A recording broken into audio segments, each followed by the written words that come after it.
All right, part 2. So we're finishing off the third bind up 3-in-1, so that ends at volume 9. And I'm very excited because I'm not letting myself continue until I actually get my thoughts out. This is supposed to be first impressions, what I think is going to happen going forward, which means I have barely, I did cheat a little tiny bit. I'm like one chapter even into the next volume set, and I need to continue because it's driving me crazy. So I love Berserk. I love the characters, and I don't know where the plot is going to go. I don't know what the eclipse is. I don't know what Griffith did. I still don't know if I trust JUDEAU. People tell me to trust JUDEAU, but then people also say Griff did nothing wrong. I don't know what he does, but I know he does something wrong. Yeah, so I need to continue the series. I also forgot to mention in the previous part of the video that one of my favorite Casca and Guts moments happened after the battle for the castle thing. So she's been poisoned, and she's saying this is when she feels the most distance and away from Griffith, when he is at the end of a battle surrounded by people who love him and praising him, and she feels like she's on the sidelines. So Guts is just like, yeah, we're not having that. This is also your victory.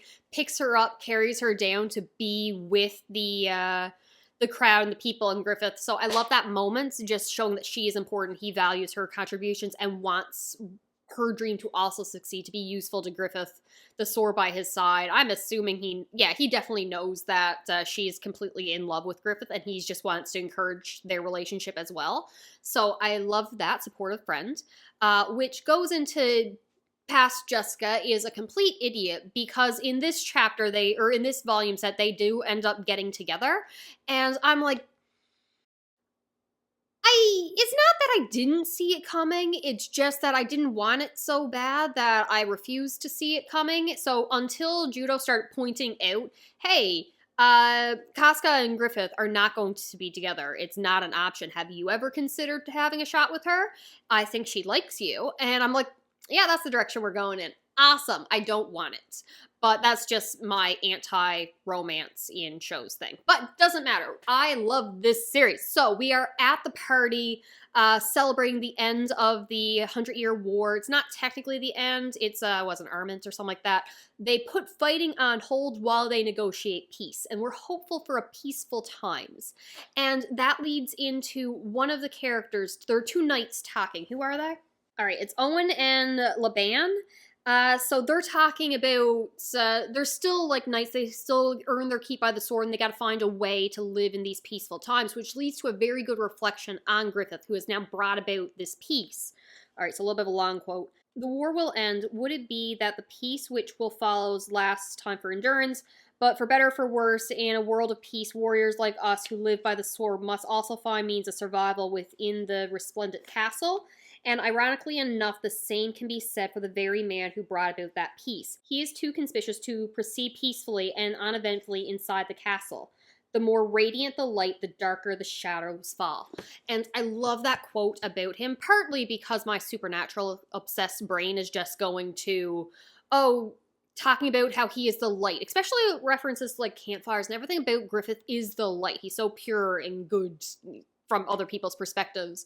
I'm just thinking like Lucifer was called Lightbringer, and then you have scenes later on that I'll get to where he's casting a very dark shadow, and I just love that imagery and depiction and how it's describing him. Like, I feel a forebodingness to it, and I love that dialogue. So everyone's surrounding the band, the Hawks, praising him. Casca's getting lots of attention from the guys, who's making her feel uncomfortable because she's not used to being on display. She's wearing a dress. Women are swarming Griffith, but also Guts, and they're like, oh, you're the captain of the Raiders. Who's stronger, you or Griffith? And I'm just like, oh, that's going to be revealed shortly, and I hate it because past Jessica's an idiot who didn't think Guts was actually going to leave the band of the Hawks. I don't know why I refuse to accept that he would do that.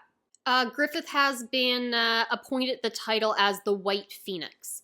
And like a phoenix rising from the ashes, and I'm like, oh, who are you going to burn to make that title really symbolic to you? And then later in the chapter, we see part of who he burns to rise from the ashes as he is poisoned, fakes his death, because no one actually believes after the conversations that happened leading up to this, that he was actually dead. It was not surprising. So he drinks from some poison. He goes unconscious, but it's something that makes him in a death-like sleep state so he can get away with it. Guts hunts down the poisoner, chops his head off, and then we cut to like the queen and the co-conspirators who have all gotten together. I'm assuming because Minister Floss has tricked them all into getting there to maniacally laugh over their victory, only for the place to be set on fire as Griffith is standing outside, dramatic hair flip and all, being like, bitch, I'm back and I'm here to destroy you. The queen will not accept that she has lost. There's literal flames around her. And she's saying about how I refuse to acknowledge being beaten by a commoner. Like, ma'am, I don't care what you're acknowledging. There is flames. There is fire. You are going to die. Just because you believe you can't be taken down by a commoner doesn't make it any less true. How delusional are you? Other people are pleading for their life, saying they were just doing as they were ordered. It's not their fault. It's not their doing. Please let us live. Griffith's like, all of you have been too comfortable sitting behind a desk, in this war, plotting other people's death. Like, in war, there are no spectators. And it's like, you live or you die. There are no commoners or royalty in war. There is only, like, the defeated. Those are the ones who die. And God, I love his character. I love so many aspects, and I don't want to say I love this character because I don't know what he does, but I can feel it coming, and his manipulation. I don't know if we are genuinely a good person who has lost himself to ambition and driving goals, and he's already sacrificed so much to achieve his goals. He's willing to sacrifice everybody, and now it's to the point, it's like, I've come too far, I've killed this many people, or this many people have died on my behalf. It would be pointless, it would be a waste to give up on my dreams now. So what is taking it one step further? What's the big deal about killing these few people, acting in this way, when I've already done so much? And there's the gradual progression of what he is becoming. I love this character. Griffith approaches the Minister Floss guy, and he had been blackmailing him by having his daughter kidnapped. And Floss is just like, how did you know? What did I do to tip you off? And he's like, I really didn't. I just knew when I looked in your eyes that you would want to get rid of me. I predicted how you would act, and I knew you would get other people who also wanted me gone all together. So this was just an opportunity to take you all out at once. And now that I have this information on you, I have it held over you, so you're not going to betray me further. And it's like, there's nothing supernatural about him. He's just very good at predicting how people will respond and what their motives are. And Floss is petrified of this man. And that's when you get him, like, kneeling before him, Griffith standing tall. The background of the panel is complete white, and it's just him casting the shadow. And again, bright lights cast dark shadows. And I love it. I love this imagery. The design, the imagery, the artwork in Berserk is why I love this. I'll talk about it now, just because I've got on to the art style. When Guts does leave and he's walking away, there's an added scene, not even an added scene, there's a moment that is showing him walking away, and when Casca calls out to him, at one point he puts his head down, he shrugs his shoulders, he puts the bag up higher on him, and it's just that little movement as he's like pushing forward, continuing on. But the feeling of anxiety, I guess, of going off, leaving people behind, that the emotion is there. And it takes up a significant amount of page space. So I hate it so much when other manga are so focused on moving the plot along so quickly that it doesn't give the appropriate time or imagery for that emotional beat, for it to hold, for it to just linger in that emotion.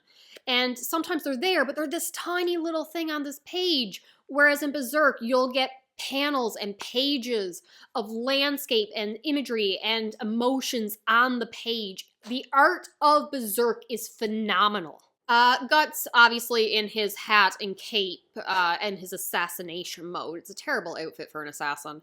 Ends up killing the people who kidnapped Floss's daughter to kind of keep the secret of Griffith was involved in this. They trust Floss to keep his mouth shut. So I'm assuming he's going to come into play eventually. If not him, then maybe his daughter, but I lean more towards him. Griffith talks about how he doesn't want anyone else in the Band of the Hawk to know how he's gotten his hands dirty like this. He only trusts his Guts. And he asks him, was this too cruel? And Guts is just like, anything for your dream. What are you asking me for? You're going to plow ahead no matter what. They return to the band of the Hawk because Casca is, of course, overwhelmed, runs to him, throws herself around him, and everyone's just happy that he's alive. This is all taking place over a night because everyone's still in their ball uniforms. Now, while Griffith is being raised to like general and the white title, so the White Phoenix, white is the most honorable title you can get here. All the commanders are going to also be raised up to noble status. So the one guy who's like a rat the entire time in the band of the Hawks and hates guts, corkus. He's like living large. This is great. We're finally on easy streak. It's awesome. So when Guts is just like, yeah, I'm leaving, he's like, you're an idiot. What are you talking about? Guts is being, I have to find my own dream. I have to find my own purpose. And he's just like, I hate people like you. People who think that they are something special, that they can achieve something. Griffith is special. You are not Griffith. So many people say that they will achieve their dreams and they're foolish, they die for it, and they look down on others who are realistic and just living within their means and what they can realistically accomplish. So in my head, he is someone who has given up mostly on his own dream. There was something he was pursuing, but there were too many barriers in his way, too many obstacles that he couldn't overcome, which is fair because in this world, if you're not noble, you have a hard time overcoming that, just what you're born into. And he's jealous and hesitant of anyone who is still trying to achieve their dreams while he could not, and he's settling for just trying to get a good life. And the same thing happens when, but he is loyal. He's loyal to the Band of the Hawks because when everything goes to hell and people leave the Band of the Hawk, he stays. For whatever reason, he's a Hawk to his core self, and he's not leaving them. So he's switching from a annoyance to a genuinely interesting character, and I'm excited to see what happens to him. So Guts is leaving. Casca sees him from the window and tries to talk him out of it to stay, but he's just like, I know that you have your dream, your purpose, your goal, and so does Griffith. And Guts is thinking he wants to be Griffith's friend. He wants to stand on an equal footing to him, that the only person Griffith could see as a friend would be his equal. He's not going to become his equal by just following him into battle. He has to achieve something for himself, carve out his own path. So that's what he wants to do. He doesn't want to be lost in Griffith's dreams, to be absorbed in the inferno that is Griffith and his passion, his goals, his dreams. He wants to have his own. And the character development from the boy who just was trying to survive, who wanted to keep isolated, to becoming friends, and now he wants to find a meaning for himself to live. I love the character development in Berserk. Casca goes to get Griffith, thinking that he would be able to talk Guts out of wanting to leave. If anyone can talk Guts out of leaving, it's going to be Griffith. Leaving Guts to go to the bar and have that conversation with corkus, as well as JUDEAU, who starts talking about Casca and, hey, why don't you try having a life with her? And he brings up Griffith, and then he goes into what we all already know. He's going after the princess because he needs a castle. And conveniently enough, second in line to the throne would have been Julius, the king's brother, so Princess Cassandra. Is it Cassandra? Charlotte. I knew that. I swear I knew that. I'm learning their names, which is how you know I'm invested in this series. Yeah, so her uncle, who was killed on Griffith's orders. As well as his son, who also conveniently was at the location to be killed by Guts when he also took out Julius. And those two people, chances are, Charlotte would have married her cousin, I guess that makes him, and they would have ascended the throne. But now they're both gone, leaving her open to marriage. And conveniently enough, there's Griffith. It was all a plan, getting those who were second, third in line for the throne out of the way, and also the possible suitor for Charlotte to open her up so he could then marry her and have a kingdom. It was a plan from the beginning, it just had to be. And JUDEAU recognized this, leading to my distrust of JUDEAU. Like, everyone keeps telling me, he's great, he's a good boy. Like, I don't trust anyone in this series, and more things happen later on that makes me trust him even less. His name sounds like Judas. You want me to trust him. Am I supposed to trust him? But I don't have time to really think about that because we get Griffith showing up trying to stop him. It's like, did you forget? You are mine. You belong to me. Your life, your death, everything about you is mine. And I'm like, oh damn. For the first time, I think it's the first time, we are in Griffith's head, getting to know what he's thinking, not just what he's projecting to others. So he gets Guts to fight him if he wants to leave. And it's just like, this has to be settled in the first swing. That's the only way this is going to happen. And he knows that if he does the maneuver that he wants to do, to get him in the shoulder to end the fight in that one swing, there is the chance that the blades will be deflected and he'll get Guts in the head. We've seen the panel of him picturing this, of killing Guts, and the only thing he says or thinks is, if that happens, I'd rather that Guts be dead than to lose him. I'd rather him be dead than be mine. And the manipulation, the narcissism, oh my God. Like, this is not your friend that you're thinking about who just wants to leave, who said, can't we just say best to you and be off? No, he'd rather kill him than lose him. My God, Griffith's character. But it's Guts. Guts who takes the swing and gets Griffith in the shoulder, knocks the sword down, and proceeds to send him on a spiral as Guts leaves. And Casca is calling out to him, unable to look away. And then again, amazing imagery as Guts just leaves the Band of the Hawk, and I'm past just an idiot because she didn't see it coming at all, not even a little bit. It was he said it so many times. He said so many times, I'm leaving, and I'm just like, no, you're not. No, you're not. And he does. Back to the gorgeous, gorgeous visual storytelling and imagery in Berserk. We've had so many like white backgrounds and open scenes, blank space that really convey certain tones, especially when Guts is around the fellow members of the Band of the Hawk. Because again, was touch-starved, now has friends, now people he loves. But now he's isolated, now he's on his own, now he's in the forest, and the panels are black, dark, he's so by himself, and it's such a contrast that it works perfectly. However, while he's thinking about how I gotta get the exact words. It's about his sword. When I think about it, I haven't been truly alone once these 3 years. I'd forgotten this sense of unease unless my sword's right next to me. Like, he used to have his sword by him for comfort. It was what he reached for when he was being assaulted. It was what he held on to. It was his life. It is everything that keeps him alive is that sword.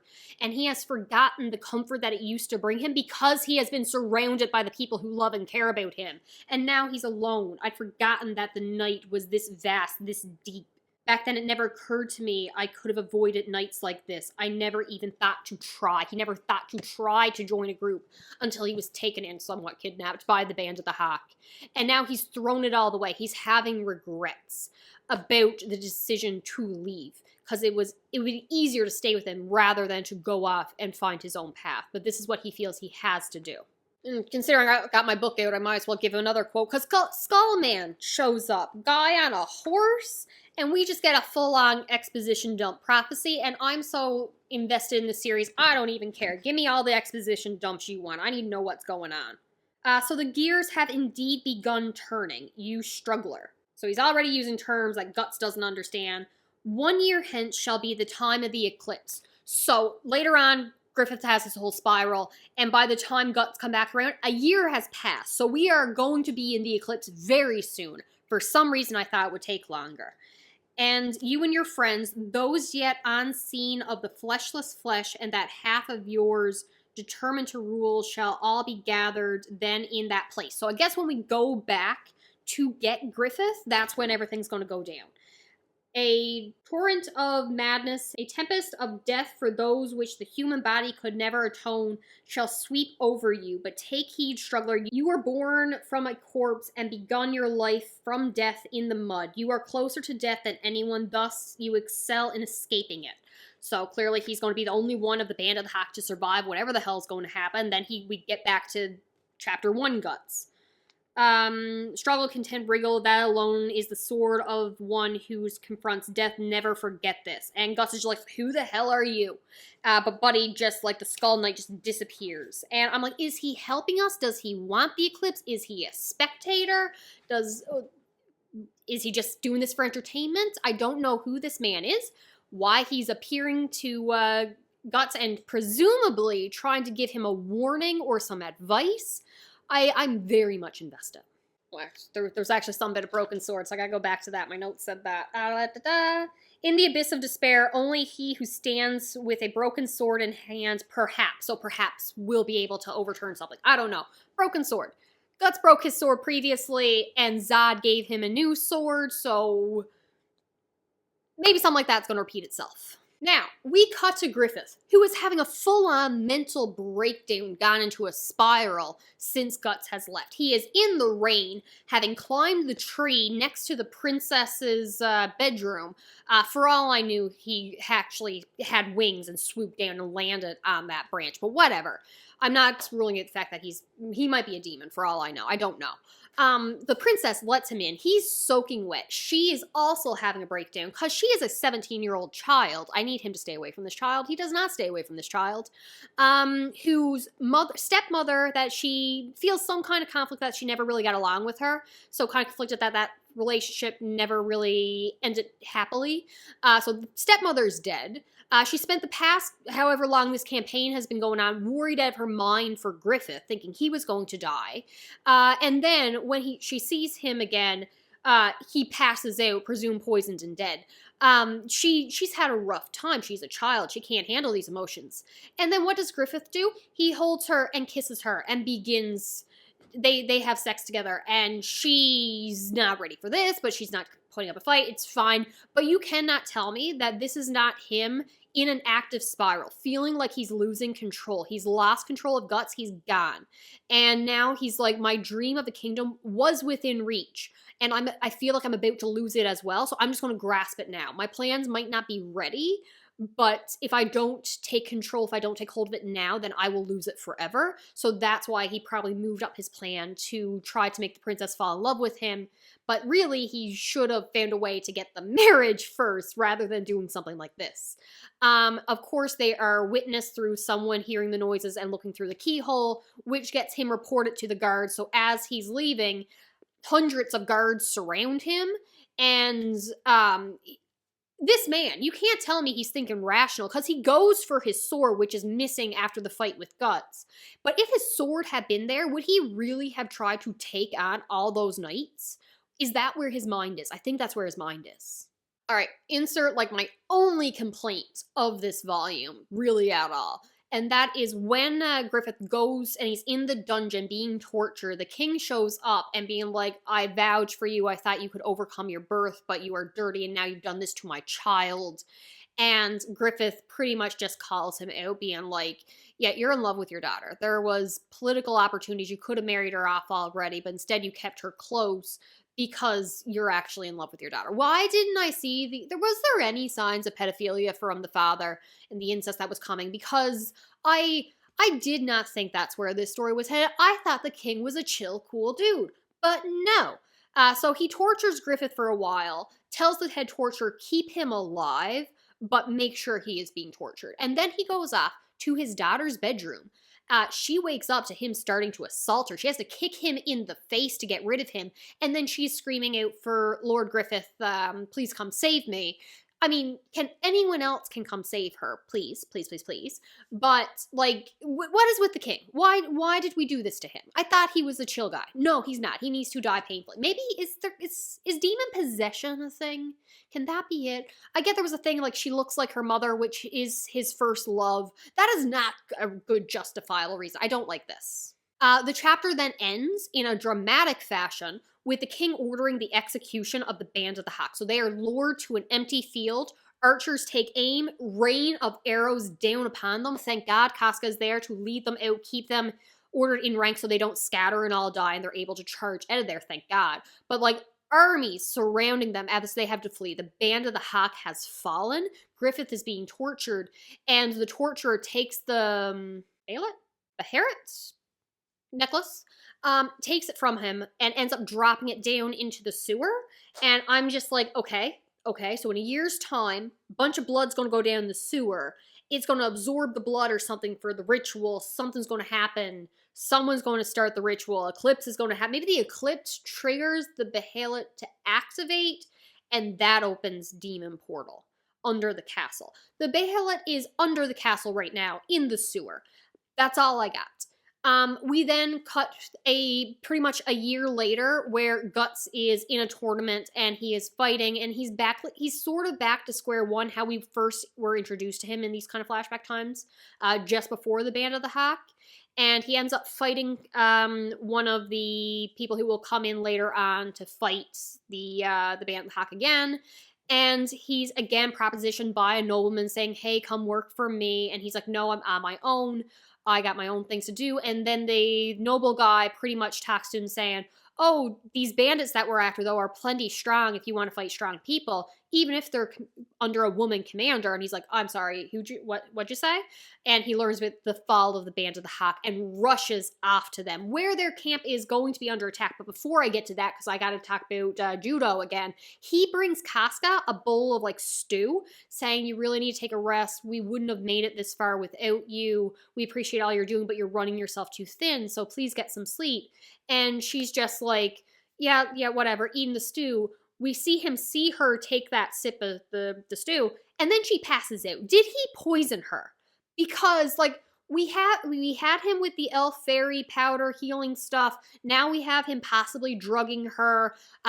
He definitely knew of Griffith's plan to kill, or suspected Griffith's plan of killing Julius and his son.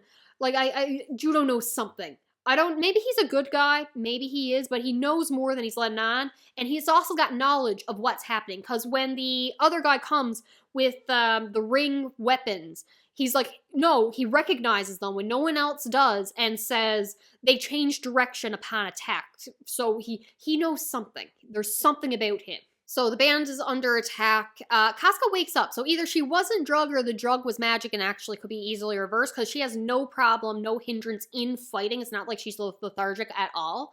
So, but she is overwhelmed and knocked down, about to get her head sliced off, and that's when Guts appears, saves her. She takes command of a different area. Same with JUDEAU, he gets a different area to take command of when he's really interested in Guts' fight. And Guts is able to take down that guy, but he ends up actually fleeing, and he has a bunch of different weapons, 10, like, ribbon blades. So I'm assuming they're going to come back eventually. And everyone just rejoices at Guts' return, and I'm so happy he's back. I'm so happy he's back with his friends. We learn he was actually in the mountains training, so that's why he didn't know what had happened. And again, I gotta point out one more character moment. Like, he knows his people so well. One of the people in his unit had left to open the clothing shop, and he's just like, and which has been mentioned multiple times before. He's like, what happened to your shop? It's like, oh, I left it as soon as I heard that the Band of Hawks was in trouble. I had to come back. So, like, the camaraderie, the friendships, I love this group.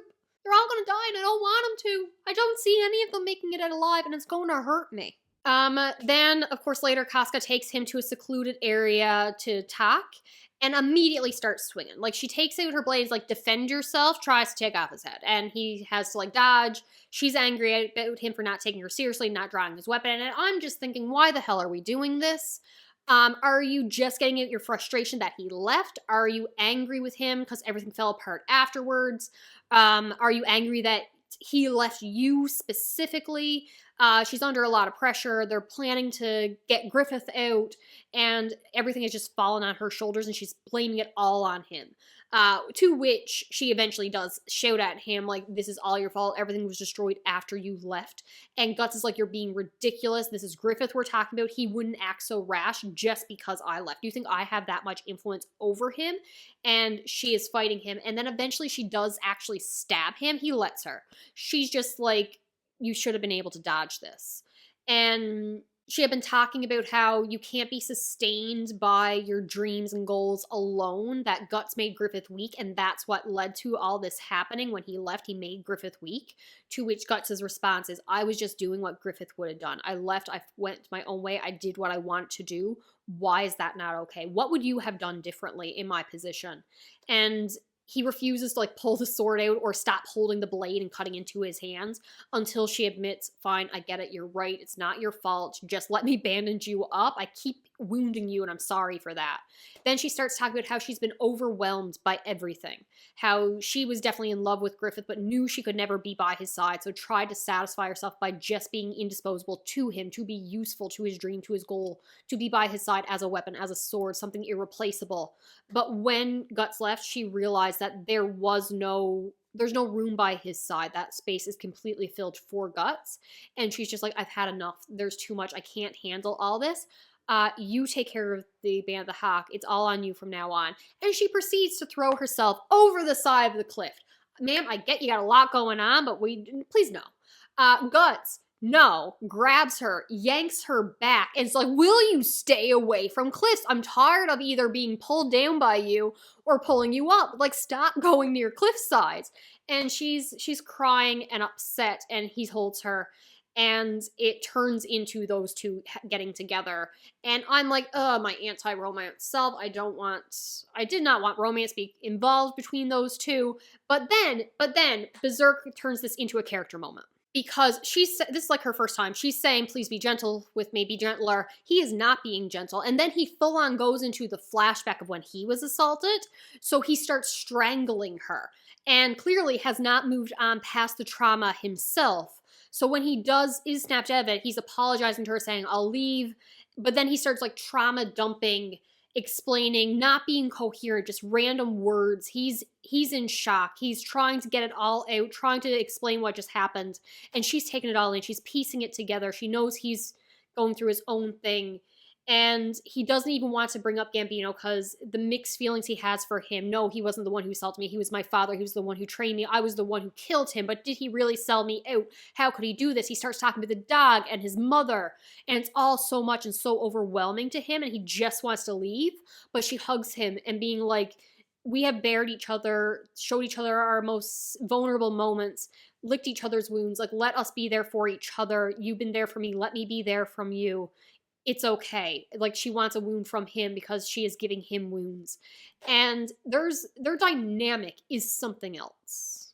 So it ends on a very emotional moment. We are going eventually to go get Griffith. I'm assuming I'm close to the eclipse, and I can't wait to figure out what it is fully about.